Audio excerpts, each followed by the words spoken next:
아멘. 오늘 우리에게 내주실 귀한 말씀 신약성경 에베소서 1장입니다. 에베소서 1장 1절에서 14절까지 한 절씩 번갈아 읽도록 하시겠습니다. 하나님의 뜻으로 말미암아 그리스도 예수의 사도된 바울은 에베소에 있는 성도들과 그리스도 예수 안에 있는 신실한 자들에게 편지하노니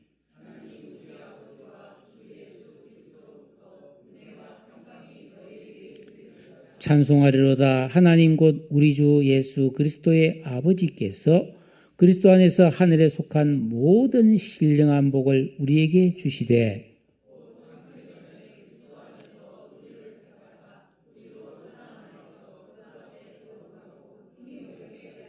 그 기쁘신 뜻대로 우리를 예정하사 예수 그리스도로 말미암아 자기의 아들들이 되게 하셨으니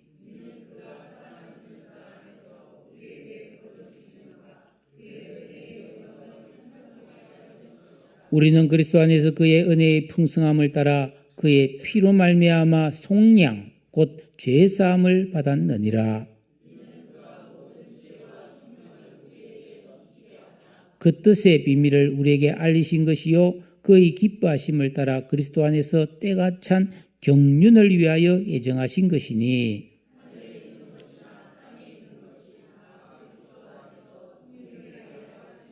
모든 일을 그의 뜻의 결정대로 일하시는 이의 계획을 따라 우리가 예정을 입어 그 안에서 기업이 되었으니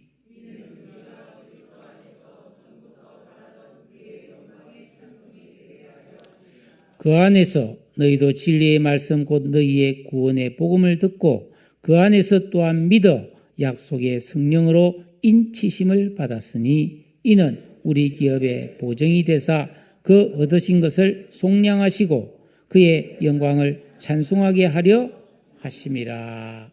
아멘. 은혜의 영광을 찬송하리라. 이런 주제로 말씀을 전하겠습니다. 2014년 가을 이 시대를 살고 있는 우리 대한민국 국민들이 가장 좋아하고 가고 싶어하는 곳은 어디일까요? 제가 신문이나 여러 가지 경험을 통해 보고 듣고 하는 바로는 몇 군데를 들 수 있는데 아마 해외여행을 되게 좋아하는 것 같아요. 그리고 맛집, 소문난 맛집, 그리고 복합 쇼핑몰 정도가 아닐까요? 2023년 기준으로 한국인은 해외여행에 34조 원을 지출하여 세계 10위를 기록했습니다. 이 가까운 시흥 아울렛 공휴일이 되면 인산인해를 이룹니다. 그 주차장에 보면 차들이 한도 없어요. 대부분 자가용을 이용해서 어디든 마음만 먹으면 갈 수 있는 시대라 좀 좋은 소문이 난 곳에는 사람들도 넘쳐납니다.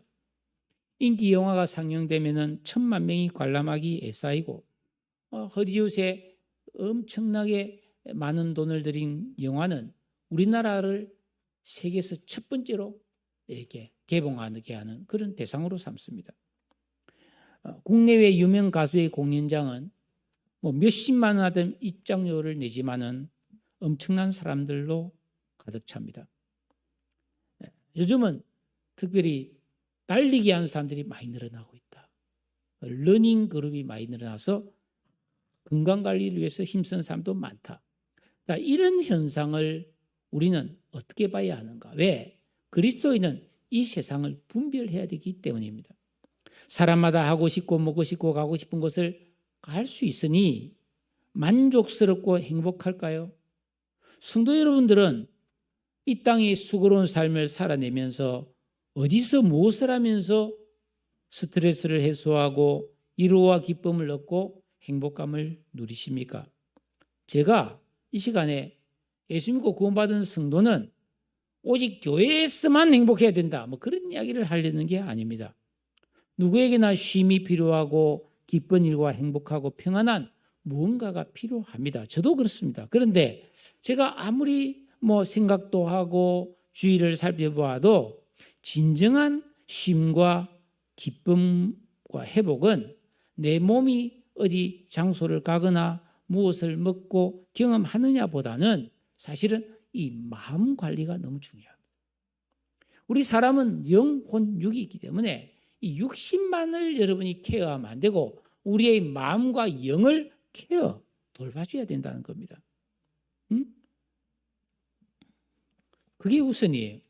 찬송가 408장에 보면 나 어느 곳에 있든지 늘 마음이 편하다 이런 노래가 있듯이 우리가 어디에 있더라도 때로는 고난을 겪더라도 충만하고 평안하고 소망 있는 삶을 살 수 있는 비결이 이 믿음 안에 있음을 우리는 알아야 되는 거예요. 그래서 내가 무엇을 많이 소비하고 뭐 남다른 특별한 좋은 것을 누리지 않아도 내 삶 속에서 언제나 고유한 기쁨과 만족을 누릴 수 있는 삶의 비결을 그리스도인은 배워야 하는 겁니다. 오늘 우리가 함께 은혜 받을 말씀은 에베소서입니다. 에베소서는 사도 바울이 로마의 감옥에서 기록한 옥중 편지입니다. 여러분, 감옥에 있는 것은 얼마나 고달픈 일입니까? 그런데 이 에베소에는 바울이 그 감옥에서 누렸던 엄청난 영적 행복감, 그리고 자존감, 엄청난 평강 이런 것들이 아주 많이 들어있어요. 그래서 이 에베소에는 보면은 하나님의 은혜가 뭔지, 은혜 가운데 살아간다는 것이 어떤 것인지, 교회가 무엇이고 교회를 세우기 위해 하나님이 어떤 일을 하셨으며 우리는 교회를 위해 어떻게 살아야 하며 성도들이 서로에 대해서 어떤 자세로 대해야 되는지, 그리고 이런 하나님의 계획 가운데 세워진 교회를 향하여 사탄이 어떤 공작을 하고 있는지 참으로 너무나 많은 진리들이 농축되어 들어 있습니다. 이 전체 내용을 통해 우리 그리스도인들이 확실하게 깨닫고 순종하며 살아가야 될 진리는 우리가 이 신앙생활을 한다는 것은 내 마음과 내 생각과 내 수준만큼 하는 것이 아니라는 것입니다. 나의 기질, 성향, 경험과 나의 선호를 따라서 내가 살아왔던 방식을 고수하면서 신앙생활을 하는 것은 정상이 아닙니다. 왜냐하면 이 신앙생활이라고 하는 것은 사람의 일이 아니라 하나님의 일이기 때문입니다. 그래서 내 생각과 뜻을 부인하고 하나님의 뜻을 배우고 깨달아서 그 뜻대로 살아야 그게 진정한 신앙생활이 된다는 것입니다. 그런데 많은 그리스도인들이 무슨 이유에서인지 이 단순하고도 명쾌한 원리를 따르지 않는다는 것입니다. 하나님 뜻대로 안 믿고 내 뜻대로 믿는 거예요. 그럼 어떻게 되는가? 오랜 신앙생활을 하지만 영적인 변화와 성숙이 이루어지지 않으므로 신앙의 진가를 맛보지 못한다는 겁니다. 여러분, 어린아이가 태어나 자라면 젖을 떼야 돼요. 근데 아이는 저항합니다. 나는 계속 젖 먹고 싶어. 그렇게 굉장한 고집을 가지고 젖을 안 떼려고 해요. 그러나 젖을 떼고 밥을 먹어야 애가 강하게 성장이 일어나잖아요. 마찬가지입니다. 성도는 예수 믿고 교회 다니면서 위로받고 치유받고 축복받고 소망 얻고 격려받고 이런 것만 있으면 자꾸 추구하면 안 되고 의의 말씀을 먹고 순종하여 온전함과 성숙함에 이르도록 나아가야 할 줄로 믿으시기를 바랍니다. 그러면 내가 신앙생활을 5년, 10년 이렇게 했는데 내 신앙이 자랐는지 못 자랐는지 판단할 수 있는 기준이 있습니다. 그것은 나의 삶 속에서 이 교회와 성도, 성경에 대해서 내가 어떤 생각을 갖고 대하고 있느냐입니다. 분명하게 말하면 교회는 이 세상 어느 장소 어떤 모임과도 다른 거룩하고 신비한 공동체라는 것입니다. 왜냐하면 이 교회는 사람들만이 모이는 장소가 아니라는 거예요. 교회는 하나님이 세우셨고 예수 그리스도가 교회의 주인이며 머리가 되셔서 교회를 보호하시고 성도를 가르치시고 은혜와 사랑과 복을 주시면서 이 세상과 다른 영원한 생명과 영광이 있는 곳으로 인도하고 계시기 때문입니다.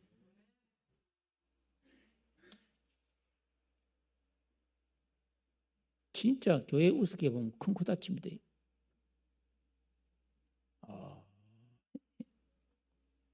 교회는 건물이 아니죠. 진짜 믿는 사람들이 모임이 교회입니다. 오늘 우리가 읽은 1절에서 14절은 너무나 중요한 진리들이 함축되어 있는데 1절, 2절은 이 에베소서가 편지이기 때문에 첫 인사입니다. 이 첫 인사에서는 이 편지 내용이 엄청난 권위를 가졌다는 것을 보증하기 위해서 편지서는 이 바울이 하나님의 뜻에 의해 사도가 되었다는 것을 먼저 고백하고 있습니다. 하나님의 뜻으로 말미암아 그리스도 예수의 사도가 되었다. 여기서 말하는 하나님의 뜻이라는 것은 전능하신 하나님의 섭리, 계획, 그 기쁨, 명령에 의해 사도, 하나님의 일꾼으로 임명받았다는 겁니다. 얼마나 대단한 자부심과 권위입니까? 요즘 신문을 보면 정말 아무개 씨가 여론조사를 하면서 그렇게 대통령과 영부인을 뒷배로 삼고 여러 가지 이런저런 이상한 짓을 했다. 이게 온 나라에 지금 뉴스에 도배가 되고 있어요. 그렇습니다. 이 대통령제 국가에서 내가 대통령과 수시로 독대를 해서 밥을 먹고 수시로 전화통화를 할 수 있다.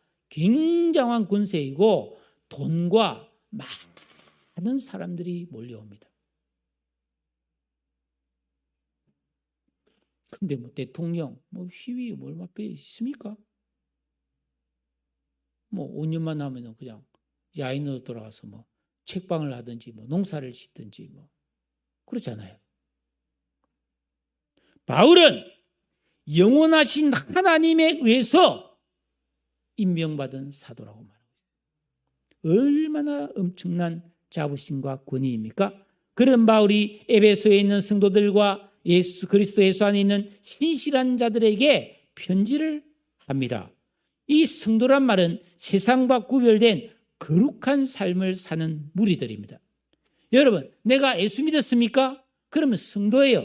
그러면 성도는 반드시 이 세상 사람들과 같은 시대에 같은 모습으로 살아도 그 정신과 삶의 목적과 방향은 거룩해야 되는 거예요. 그리고 신실한 자들은 특별한 어떤 믿음의 경지에 올라가는 사람이 아니라 믿음의 방식대로 살고자 하는 사람들, 신실한 자들입니다. 우리는 성도이고 신실한 자들이 되어야 마땅합니다. 그러면 반드시 이 세상에는 없는 하나님께로부터 임하는 은혜와 평강을 받아 누릴 수가 있는 거예요. 이 은혜는 예수 그리스도의 십자가의 죽으심을 말미암아 우리에게 그냥 자동적으로 주는 값없이 누리는 축복입니다. 그래서 대한민국 국민은 만 65세가 되면 노령연금이 나옵니다. 30몇만 원이 나왔잖아요. 그죠? 장애인이면 또 국가에서 주는 장애인 연금이 있어요. 맞죠? 이게 여러분 보통 축복이 아닙니다. 가난한 나라에는 없어요. 옛날에는 없었어요. 여기 우리 5, 60대 이상 되신 분은 알지만은 과거에는 초등학교 졸업하고 중학교 못 간 아이들이 수두룩했습니다. 왜? 그때는 국가가 돈이었기 때문에 초등학교, 중학교, 고등학교 다 돈 내고 다녔어요. 지금은 다 무료입니다. 밥도 공짜로 줍니다. 그때 점심 때 밥 못 먹고 수돗물 한 그릇 먹고 다니는 애들이 얼마나 많았는데요. 그러니까 이렇게 잘 살게 대한 대한민국 국민들이 값없이 누리는 은혜가 있지 않아요. 그것처럼 우리가 정말로 성도가 되어서 신실한 믿음 생활을 하면 하나님이 주시는, 하나님이 우리에게 거저 주시는 은혜와 평강, 이건 진짜 돈으로 살 수 없는 엄청난 혜택이 우리에게 주어질 줄로 믿습니다. 이런 복을 누리는 성도는 그렇지 않은 사람들이 절대로 가질 수 없는 충성스러움, 책임감, 오락가락하지 않는 믿음직함을 가질 수가 있어요. 이런 신실함이 없는 사람의 마음은 정함이 없고 얼마나 쉽게 오락가락 하는지, 조석병이 아침 저녁으로 변하는 거예요. 그러나 신실한 사람의 특징은 고난을 견디고 어려움을 잘 이겨내는 능력이 생기는 겁니다. 왜? 하나님 주신 은혜와 평강이 있기 때문입니다. 빌립보서 4장 9절에 너희는 내게 배우고 받고 듣고 본 바를 행하라. 그리하면 평강의 하나님이 너희와 함께 계시리라. 신실한 사람은 하나님의 말씀을 배우고 받고 듣고 본 대로 사는 사람들이에요. 그러면 하나님의 평강이 우리에게 임하는 것입니다. 평강은 조화로운 통일된 그런 평화를 말하는 거예요. 그러니까 우리는 예수 믿고 구원받은 성도라면 이런 은혜와 평강의 복을 누리도록 신실한 믿음 생활을 해야 하는 것입니다. 3절에 찬송하리로다. 바울은 하나님의 은혜를 몰랐어요. 그러나 하나님이 강제로 선택해서 예수를 만나게 하셨고 너무나 귀한 은혜와 평강을 누렸기에 하나님을 찬송하지 않을 수 없고 세상 사람들에게 이 진리를 전하지 않고는 견딜 수가 없었습니다. 그래서 그는 자기가 배우고 깨닫고 듣고 본 바를 증거하고 있는데 그 3절 뒷부분에 보면 우리 주 예수 그리스도의 아버지께서 그리스도 안에서 하늘에 속한 모든 신령한 복을 우리에게 주셨다. 그러니까 예수 믿고 구원받은 성도에게는 하나님께서 이 세상에는 절대로 없는 하늘에 속한 모든 신령한 복을 믿는 모든 성도들에게 베풀어 줍니다. 여러분, 가끔 가다가 뭘 고치려고 무슨 부품이 필요한데 동리철물점에 가면 이거 없어요 그런다고요. 독특한 이 할로겐 램프 이런 작은 다이소 같은 데는 없습니다. 전문 가게에 가야 있습니다. 맞죠? 그래서 저 시아공단의 전문 그런 업체에 가면 딱 있어요. 여러분, 이 세상에 없는 것들이 얼마나 많아요. 정말 우리가 필요한 누리고 싶은 신령한 복은 세상이 줄 수가 없다. 이 말이에요. 여기서 말하는 신령한 복은 자연과 사물을 뛰어넘는 영적이고 영원한 복인데 이걸 예수 믿는 신실한 성도들에게 하나님이 주신다는 거예요. 이런 복의 가치를 우리가 아느냐 말이에요. 네? 어린아이에게 제가 있잖아요. 초등학교 시절에 외갓집에 놀러 가면은 우리 할아버지 할머니가 산에서 나무를 하고 오다가 자연산 송이버섯을 탁 따와가지고 소죽 끓이는 그 부엌에 소나무 가지로 불을 타서 거기다 송이버섯을 탁 구워가지고 나를 주고 먹으라고. 저거 안 먹고 버렸습니다. 초등학생이 뭐 송이버섯이 맛있겠어요? 달콤하고 이래야 맛있는 거지. 지금 생각하면 아이고 바보야 그 귀한 것을 버리다니. 예? 왜 여러분 우리가 거룩해지지 않으면요 진짜 중요한 게 뭔지를 모르는 거예요. 하나님 주시는 이런 신령한 복의 가치를 모르는 거예요. 예? 그러면 그 신령한 복이 어떤 것들인가? 4절에서 14절이 구체적으로 말하고 있는데 이 4절에서 14절은 여러분 전체가 하나의 문장으로 된 노래입니다. 그래서 제가 양이 좀 많지만 다 할 수밖에 없어요. 왜? 한 덩어리인데 내가 그 한 덩어리를 나눌 수가 없지 않습니까? 자, 4절은 창세전에 예수 그리스도를 믿는 우리를 택해서 하나님께서 그 우리를 사랑 안에서 거룩하고 흠이 없게 만들려고 불러주셨다는 겁니다.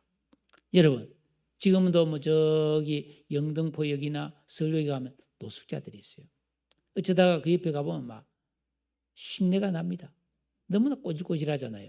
자, 그런 사람을 우리 집에 데려와서 목욕시켜주고, 새 옷으로 갈아입혀주고, 새 이불에 하룻밤을 재워주고, 그 다음날 이 사람에게 부동산에 가서 좋은 아파트 한 채를 사서 거기 살게 해주고, 아무것도 모르는데 안정적인 직장에 취직을 시켜줘가지고 아무것도 모르기 때문에 월급 주고하면서 교육시켜가면서 거기서 참 번듯하게 살게 만들어준다. 이거 얼마나 큰 은혜입니까? 그죠?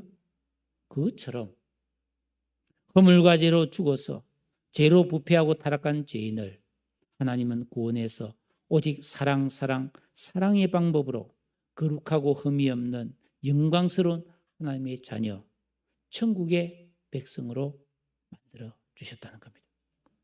또 바울은 모든 성도는 바로 이런 구원을 창세 전부터 나를 아시고 그 구원을 다 계획했다는 것입니다. 예, 이게 굉장히 큰 감동이죠. 어느 날 갑자기 야, 너 한번 구원받아 볼래? 그래, 너 구원받아. 그게 아니라는 거예요. 너무나 오래전부터 하나님은 계획을 세우고 나를 아셨다는 것입니다. 예. 이 당시 에베소 교회는 유대인과 이방인이 섞여 있었는데 유대인들은 원래 하나님을 좀 알잖아요. 근데 이방인들은 잘 몰라요. 그래서 유대인들은 굉장히 자부심이 강했고 이방인들은 예수를 믿지만 조금 열등감이 있었어요. 그런데 바울은 아니다. 예수 믿고 구원받은 사람들은 창세전부터 하나님이 알았고 예정한 그 은혜에 의해서 구원받은 거야. 이렇게 말했을 때에 얼마나 감동하고 자존심이 커졌겠어요. 성도의 정체성은 이렇게 분명한 것입니다. 우리도 마찬가지입니다. 하나님의 은혜로 구원받은 자신을 내가 올바르게 인식하면 이 세상에서 내가 어떠한 마음가짐을 가지고 어떠한 삶을 살아가야 되는지 방향성이 뚜렷해집니다. 다른 사람과 비교하면서 좌절하거나 교만하지 않습니다. 열등감이나 우월감에 빠질 필요가 없고 나에 대한 올바른 자화상을 가지고 살아갈 수가 있습니다. 이와 같이 진정한 믿음은 필연적으로 나에게 소중한 능력으로 나타나게 되는 것입니다. 하나님을 믿는 믿음은 귀하고 건강하고 신실한 삶을 살아가는데 결정적인 힘과 지혜와 능력이 되는 것을 믿으시기 바랍니다. 올바르게 믿으면 오는 거예요. 그래서 5절을 보면 그 기쁘신 뜻대로 우리를 애정하사 예수 그리스도로 말미암아 자기의 아들들이 되게 하셨다. 하나님은 우리를 구원해서 자신의 양자 아들 딸로 삼아 주셨다는 겁니다. 얼마나 감격스럽습니까? 우리가 이런 하나님의 은혜와 마음을 안다면 예배나 기도나 헌신과 봉사와 순종도 감격해서 기쁨을 할 수밖에 없어요. 이 우리가 받은 구원이 얼마나 대단한 거예요. 그럼 도대체 하나님께서는 그 독생자 예수를 십자가에 죽도록 내어주면서까지 이렇게 죄인들에게 사랑과 은혜를 베푸신 이유와 목적이 뭘까요? 제가 앞에 잠깐 말했잖아요. 여러분 어린아이가 있는 우리 집에 그런 막 노숙자를 데려와서 씻겨주고 옷 사주고 먹여주고 막 살도록 듬뿍 한 재산 떼준다는 거 쉬운가요? 불가능하잖아요, 거의. 근데 하나님은 그보다 더 큰 은혜를 우리에게 주셨다는 겁니다. 왜? 왜 그런 은혜를 주시는가? 6절 우리 다 같이 읽어보도록 하겠습니다. 6절입니다. 시작.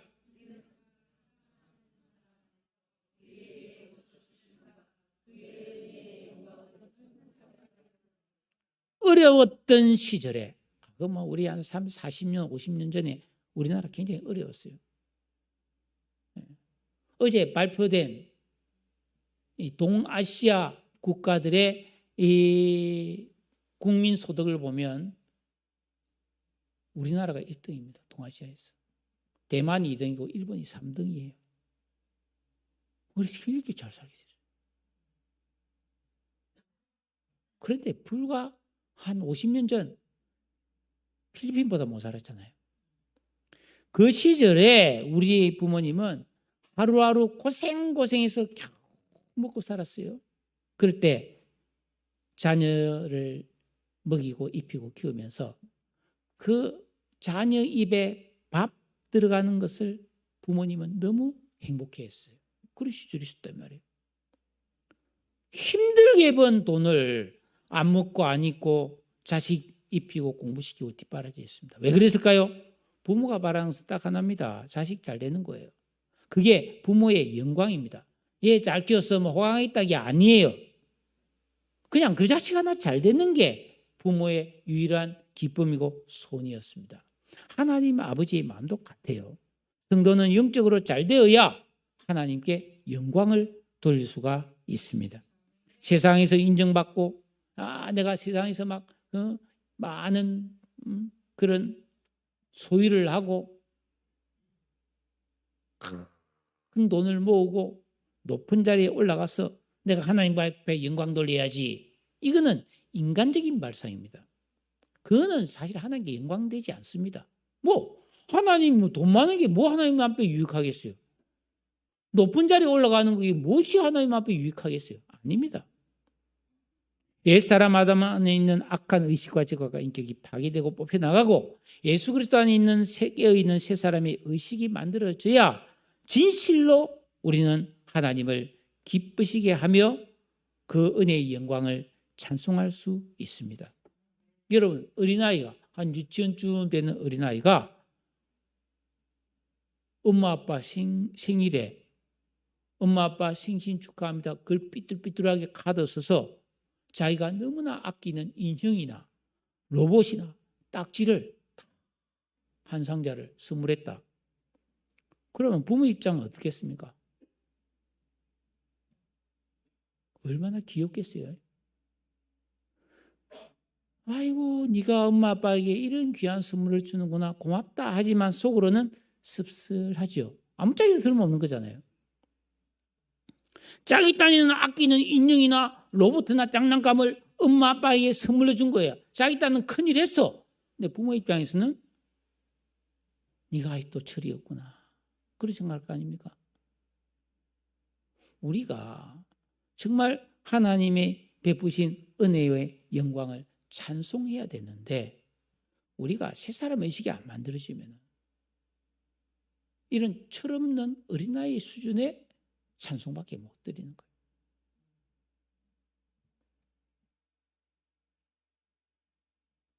(7절에) 우리는 그리스도 안에서 그의 은혜의 풍성함을 따라 그의 피로 말미암아 속량 곧 죄사함을 받았느니라.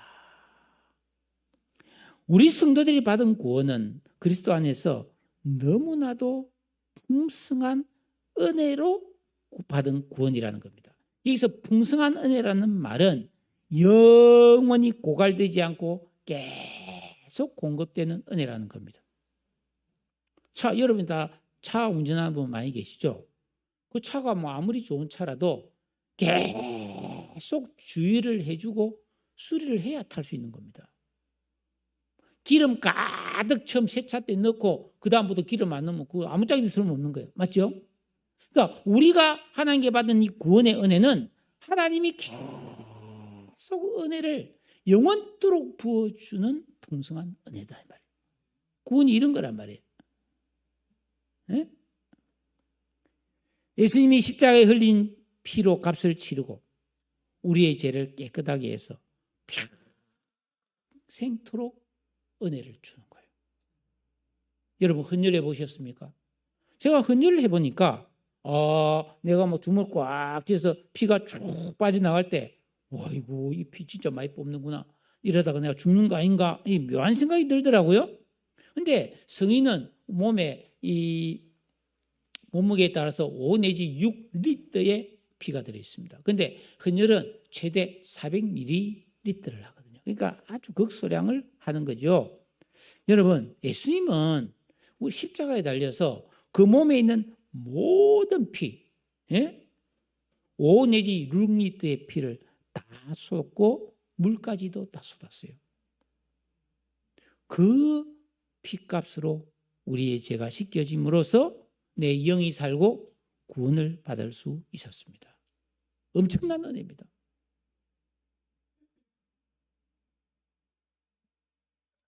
헌혈하면 우리 때 빵도 주고 음료수도 주고 영화표도 예수님 준다 하던데 예수님은 아무것도 없이 그냥 피를 흘려주셨어요. 값 없이. 이는 그가 모든 지혜와 총명을 우리에게 넘치게 하사 그 뜻의 비밀을 알리신 것이요. 예수 믿지 않으면은 이런 보이지 않는 영적 세계의 비밀을 절대로 알 수가 없습니다. 그러나 우리가 예수 믿고 구원받은 다음에 이 성경 말씀을 통해 영적 세계와 진리를 배우게 되면은 하늘로부터 지혜와 총명이 쫙 들어와 가지고 이 하나님의 비밀한 경륜, 계획을 알게 되는 거예요. 금요철을 마치고 어제 아침에 오나 잠깐 TV를 보는데 우리 이 세상 사람들이 요즘처럼 잘 먹고 잘 살게 된 이유가 어느 한 독일의 과학자가 질소라는 비료를 만들었기 때문에. 여러분, 저는 어릴 때 시골 가면 비료들이 많은데 비료에 질소 비료라고 써있는데 저게 뭔지 난 몰랐어요. 그걸 알아보려고도 안 했어요. 근데 질소는 흔히 우리의 그 변 속에 막 들어있고 이런 무가치한 건데 이 사람에게는 무가치한 것이 식물에는 영양분이 되는 거예요. 그런데 이 땅 속에는 질소가 그렇게 많이 들어있지 않는 거예요. 그러다 보니까 농사가 잘 안 되는 거예요. 식물은 질소를 통해서 양분을 만들어낸다는 거예요. 모든 식물은. 그래서 그걸 비밀을 과학자들이 깨닫고 질소 비료를 만들어서 비료를 주면은 이게 식물이 막 무럭무럭 자라서 비료를 준 농작물은 막 크게 잘 자라잖아요. 사랑하는 여러분, 이런 과학적 지식이 만약에 없었다면 오늘날 세계 인구는 지금 80억이 넘었는데 40억 이상이 될 수가 없대요. 식량이 없으니까. 먹을 게 없으니까 사람들이 살 수가 없으니까 인구가 많아질 수가 없는 거예요. 여러분, 하나님은 예수 믿고 구원받은 성도가 신실한 믿음 생활을 하면 모든 지혜와 총명을 주셔서 하나님의 경륜, 영적 세계의 비밀을 알게 해 주십니다. 그걸 알면은 질소 비료가 문제가 아니에요. 여러분, 페니실린이 만들어지기 전에는 인간들이 얼마나 폐혈증으로 많이 죽었습니까? 그죠? 네? 전염병 예방주사가 나오기 전에는 콜레라, 장티푸스로 얼마나 많이 죽었습니까? 여러분, 장염 알아보셨어요? 조선시대는 장염 알으면 거의 다 죽어요. 탈수로. 뭘 알아야지. 탈수가 돼가지고 죽어버리는 거예요. 그런데 우리는 장염 걸려가지고 병원 가면 바로 수액을 꽂아줍니다. 탈수를 방지하기 위해서. 그리고 밥 안 먹고 이래 있으면 나와버립니다. 항생제 맞으면. 그러니까 모르면 죽는 거예요. 영적인 지혜, 비밀을 모르면 참 인간의 복을 못 누리고 진정한 생명의 축복과 기쁨을 알 수 없어요. 여러분, 예수 잘 믿어야 됩니다. 그 길이 진짜 기쁨과 행복을 깨달아 아는 복 있는 길임을 여러분 깨달으시기를 축복합니다. 네? 그래야 이 엄청난 하나님의 비밀을 알아야 허투루 살지 않는 거예요. 본질과 지엽을 혼동하지 않는 겁니다. 여러분, 여기 이 나무를 보세요. 이 나무가 원래 이만했잖아요. 지금 완전히 죽은 거를 지금 살려놨는데 저는 이 가지를 종종 이게 똑똑 끊어준다고 이렇게 똑똑. 너무 많아서 뚝뚝 끊어줍니다. 근데 이거는 가지니까 끊어줘도 이 나무에 치명적인 어려움이 없어요. 오히려 가지치기를 해줘야 잘 자라죠. 근데 이 나무 둥치를 잘라버리면 어떻게 죽어버립니다. 뿌리를 잘라버리면 죽어버립니다. 그러니까 우리는 내 인생에서 이런 가지, 지엽과 본질을 분별할 줄 알아야 혼동하면 안 됩니다. 그래서 사소한 것은 우리가 좀 포기를 할 줄 알아야 돼요. 그리고 진짜 중요한 것을 딱 붙잡아야 되는 거예요. 딴 길로 가지 않게 됩니다. 감사와 찬송을 할 수 있게 되는 것입니다. 하나님께서 성도를 구원하시고 이렇게 모든 지혜와 총명을 넘치도록 주셔서 영적 비밀을 깨닫게 하시는 이유는 10절에 하늘에 있는 것이나 땅에 있는 것이 다 그리스도 안에서 통일되게 하려 하심이라. 원래 여러분 창조 전에 이 지구는 창세기 1장 1절 2절에 보면 땅이 혼돈하고 공허하며 흑암이 깊은 중에 있었다. 한마디로 엉망진창이었다는 뜻이에요. 그런데 하나님이 딱 창조를 시작하면서 빛이 있어라. 빛이 있었어요. 그리고 해와 달과 별을 사시와 영원과 일자를 이루고 이 자연이 막 대기가 순환되면서 수증기가 증발해서 비가 되어 내리고 그 비로 초목이 살고 그 초목이 살면 또 그것이 물을 빨아들여서 시내가 되고 그게 강이 되고 그 강에 생명체가 살고 막 이 엄청난 질서와 순환 사계절이 막 돌아가면서 이렇게 이루어졌잖아요. 그런데 인간이 죄를 지음으로 말미암아 땅이 저주를 받음으로 또 이 세상이 또 무질서하고 혼란해졌고 지금 뭐예요? 기후도 엉망진창 막 이상하게 돼버렸어요. 제주도 앞바다에는 막 빨간색 파란색 열대야가 막 이제 막 돌아다니고 있고 한류 어종은 다 없어졌어요. 동해안에 찬물에 살던 명태라든지 이런 그런 생선들이 없어져 버렸어요.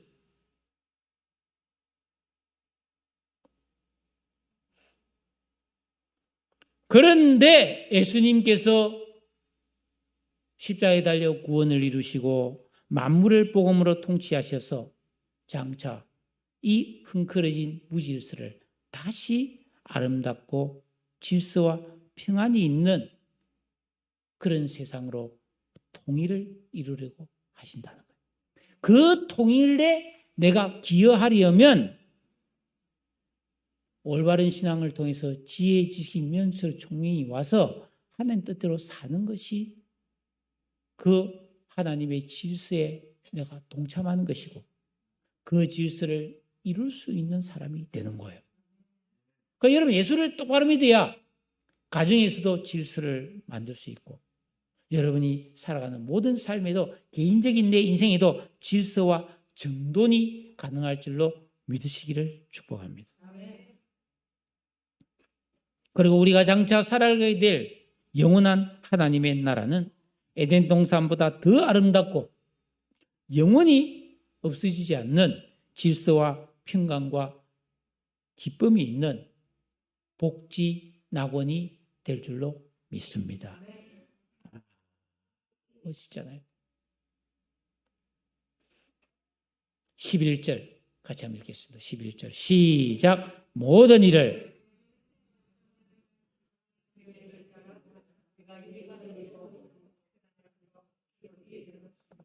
하나님께서 하시는 모든 구원 계획과 결정과 섭리는 즉흥적이거나 충동적으로 하지 않습니다.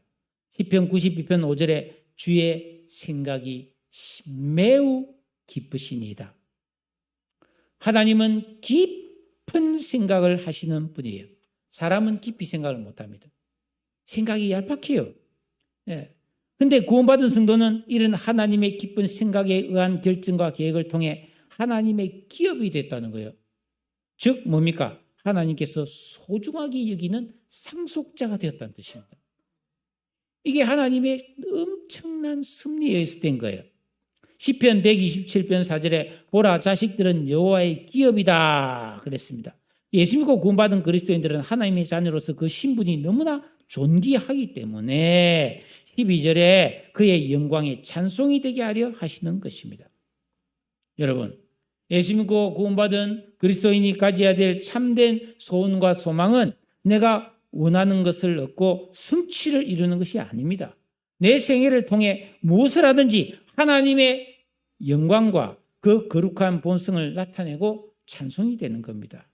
왜냐하면 오직 믿음으로 하나님의 영광과 찬송이 되도록 살았던 그런 삶만 영원히 내 상급이 되어서 천국에까지 가져갈 수 있어요. 그러니까 사람은 다 죽을 때 빈손이라고 하는데 다 빈손이에요.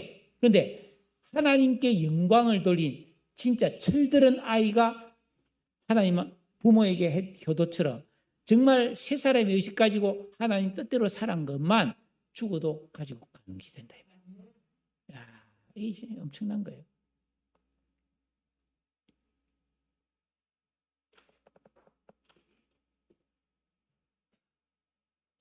뭐 13절 14절은 시간 관계상 생략하겠습니다. 말씀 마무리하겠습니다. 예수 믿고 구원받은 그리스도인들은 하나님의 예정과 결정과 기쁘신 뜻에 의해 택하심을 받았고 하나님의 자녀가 되었습니다. 그러므로 그리스도인은 이 땅을 살아갈 때 그냥 잘 살면 안 되는 거예요. 거룩한 삶을 살아서 신실한 성도가 되어야 합니다. 그래야 지혜와 총명이 오고 하나님의 비밀을 알고 세상에 없는 기쁨을 누릴 수가 있어요. 그런데 이런 삶이 영적인 삶인데 이 허물과 죄로 죽었던 이 죄인들, 영적인 어린아이에게는 이 쉬운 일이 아니에요. 영적인 삶을 산다는 게. 그런데 하나님을 의지하고 순종하고 기도하는 이런 삶을 살면 하나님은 반드시 우리를 양육하여 그렇게 살 수 있도록 도와주신다는 겁니다. 그래서 계명을 지키고 기도해서 경건한 삶을 살면 지혜와 총명이 오고 예수 그리스도 안에서 만물이 복종하고 통일되는 영광의 나라를 상속받을 수가 있는 것입니다. 영생하면서 존귀와 영광을 누리는 것, 이게 성도에게 주어진 하나님이 약속한 축복이라는 겁니다. 오늘은 전 세계 기독교회가 지키는 종교개혁주일입니다. 1517년 10월 31일 바른 믿음이 뭔지를 고민했던 가톨릭 신부 마르틴 루터가 독일의 그 비텐베르그 대학교의 정문에 그 가톨릭의 비성경적인 행태에 대한 95개 조항의 반박문을 붙여 항의함으로써 종교개혁이 시작된 것을 기념하는 날인데, 당시 부패한 그 로마 교회의 갱신을 위해 세 가지를 부르짖었습니다. 오직 성경만, 오직 은혜로만, 오직 믿음으로만 우리는 살아야 된다. 그래서 기독교회가 탄생한 겁니다. 그러니까 우리가 천주교회, 성당과는 다른, 우리는 성경과 하나님의 은혜와 믿음으로 사는 사람들이에요. 그게 507주년 종교개혁주일입니다.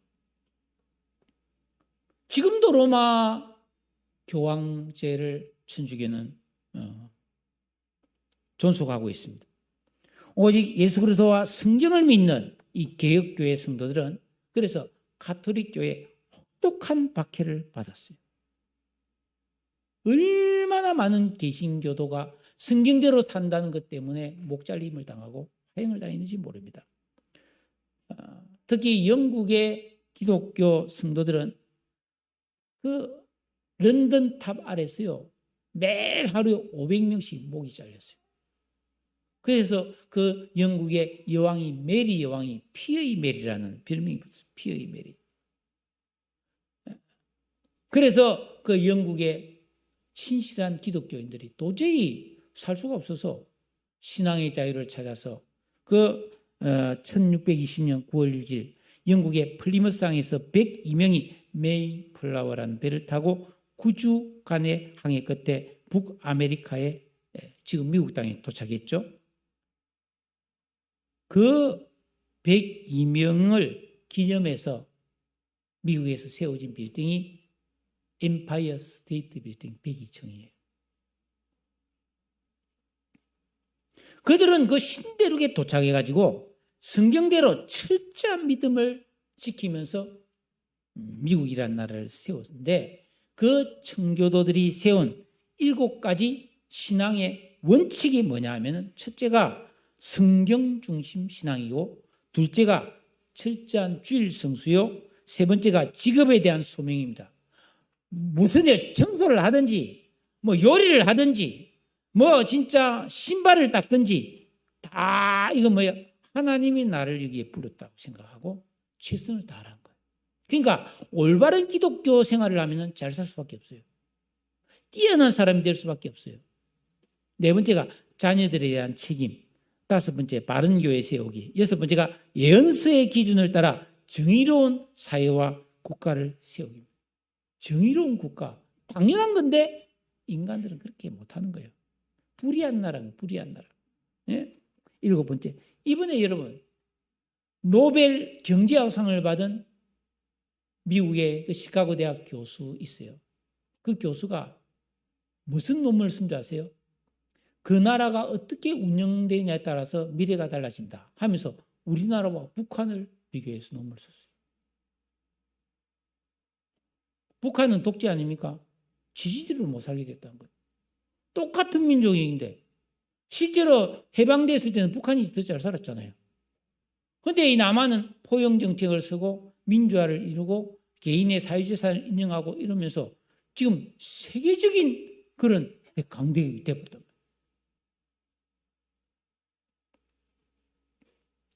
그러니까 올바른 나라가 세워져야 되는데 이제 이게 우리나라도 이게 무너지고 있단 말이에요. 엉망진창이다. 조금 살만하니까 뭐 동성애다 뭐다. 아이고 배가 부른 거예요. 배가. 7번째, 재물에 대한 충직의 정신과 철저한 11조 생활을 강조해서 그게 미국이에요. 여러분 미국 성도들이 11조가 우리나라에 엄청나게 들어왔습니다. 해방 전에도 그 돈으로 나라 병원 세우고 학교 세워줬어요. 6.25 전쟁 때 그 엄청난 구호물자, 고아원에 그리고 제가 초등학교 다닐 때 막 가난한 애들한테 우유 공짜로 주고 막 깡냉이 빵 주고 전부 다 미국 교회 성도들이 11조 헌금이었어요. 우리는 구원받은 그리스도인들입니다. 자기 소견에 옳은 대로 살면 안 됩니다. 우리의 구원은 금생과 죽은 건너편 내세까지 영원히 이어져 있습니다. 사랑하며 지혜롭고 선하고 신실하게 살면서 하나님의 은혜와 영광을 찬양하는 거룩한 삶을 살아야 합니다.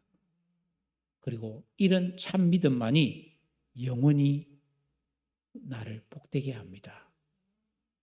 우리는 이렇게 살면서 나만 그렇게 살면 안 되고 성경대로 정의로운 사회가 그리고 나라가 세워지도록 기도해야 합니다.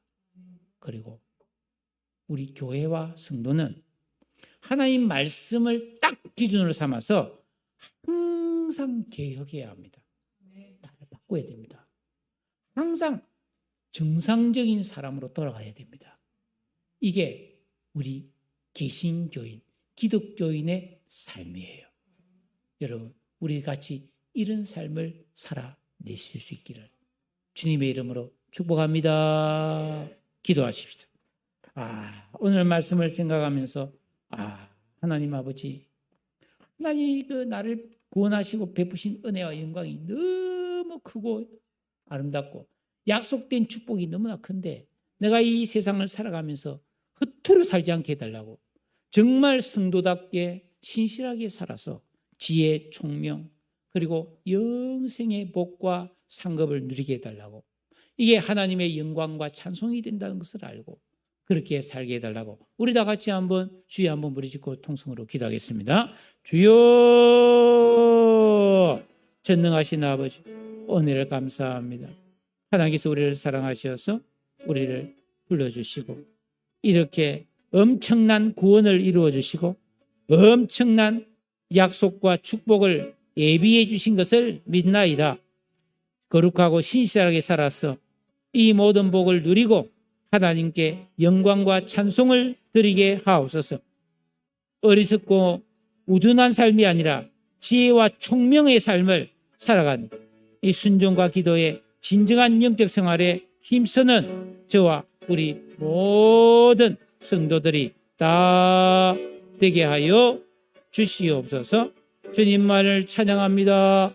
아버지 도와주시고 역사하시고 인도하여 주시옵소서.